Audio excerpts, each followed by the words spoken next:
the Republic from enemies, foreign and domestic. It's Alex Jones. Alex Abella, New York Times, notable book author, Emmy-nominated TV reporter, screenwriter. Soldiers of Reason, the Rand Corporation and the American Empire. Available where all good books are sold. His website's alexabella.com. Abella spelled A-B-E-L-L-A, alexabella.com.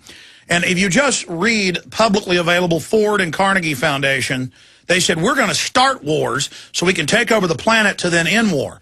We're going to set up the UN as a fake socialist front to basically take over the planet. That's what we've gotten on that end. But he got it from one of their main think tanks where they were developing the specifics of their prime directive, and he's the only guy to ever get in and get these. And I guess because he wrote a book about the Nazis and a secret plan, they thought it would be something like that, but it certainly wasn't. Soldiers of Reason, please continue. I mean, go back into the nasty, horrible things they were planning, the ideas. You were talking about Eisenhower being shaken by them. That's even in Frontline specials about Northwoods. Absolutely. I mean, you know, Eisenhower, basically, he realized after a while that, you know, that nobody won in a nuclear war. But yet these people, led by scientists in Rand and their advisors, and also, leaders of the military-industrial complex, you know, people whose industries, you know, depended on Pentagon largesse, on Pentagon spending a lot of money. They kept pressing him, like, you have to increase the Pentagon budget. The Russians are coming after us. We have the missile gap. We have all these things.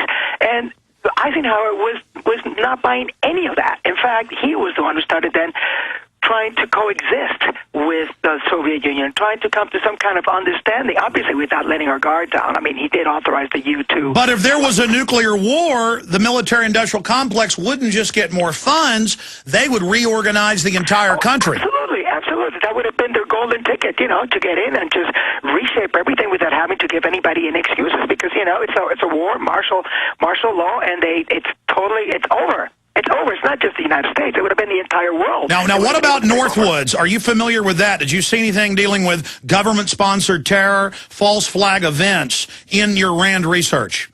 Well, I know that was some of the things that were considered by a lot of the people at the time. I mean, I know that you mentioned the whole Northwood incident, and that's after, you know, Castro had taken over in Cuba. I myself, obviously, you know, haven't been born there. I mean, I'm familiar with that, and it happened all the time. How do you think we got into Vietnam? I mean, remember, you know, the Gulf of Tonkin Resolution? That was totally fake. Everybody knew it at the time, especially in the government, and yet, you know, we got into it, and we got into Vietnam. And, of course, Rand was there from the beginning, advising them, yes, get in, and then advising them, no, get out. And it's the same thing that happened in Iraq. At first saying, no, we should go in, and then once we were in, they say, well, but on the other hand, you're not putting in enough boots on the ground here in order to be able to carry out. And we see the Pentagon Papers, our intel is leaked on purpose to end it. That's Rand Corporation, Daniel Ellsberg. We see the architect of the Vietnam War being former Rand, Robert McNamara. That's right. He was never formally affiliated with Rand, but he definitely hired. He picked the brains of the Rand Corporation to run the Pentagon, because both those guys at Rand and McNamara were numbers people. Remember, but by the way, he had been in charge, you know, the Ford Corporation, right? He had run the Ford Corporation. He was the youngest CEO at the time. He was only 40 when he ran Ford, at the time when Ford was really a major powerhouse in American industry. And he went from the Ford Corporation to the Pentagon, and he was chosen at the behest of people who were affiliated with Rand and Rand people themselves. And then he started picking people like Hitch, who was his controller, and Alan Enthoven, who went over there and instituted systems analysis within the Pentagon. And from there, that systems analysis approach was adopted by the entire U.S. government. So the relationship between the two is it's been there from the beginning, and it continues to this day. And we see the model of the Pentagon using contractors to not just carry out illegal spying and their dirty work, but to really be in the command seat of the Pentagon and government agencies itself, that RAND model is now being duplicated like cancer metastasizing. That's right, because you know why? Again, let's see if we can follow this. If you grab me a couple of seconds here, which is RAND was advocating a volunteer army. It was one of the first major institutions to come out in favor of a volunteer army. Why? Obviously because it would favor a lot of people and a lot of industries that they're in bed with, but also because it really ties in so neatly with the concept that they developed, that of rational choice, which I was mentioning before, which is the concept that there is really no such thing as patriotism or religion, because people are all selfish creatures, and therefore the only thing that counts is what I can get for myself. Matter of fact, that if you get more than 4 people in the room, there really isn't any way that you can have a democratic solution to anything, because one's will has to be imposed over the others. And this is demonstrated by a mathematical sleight of hand.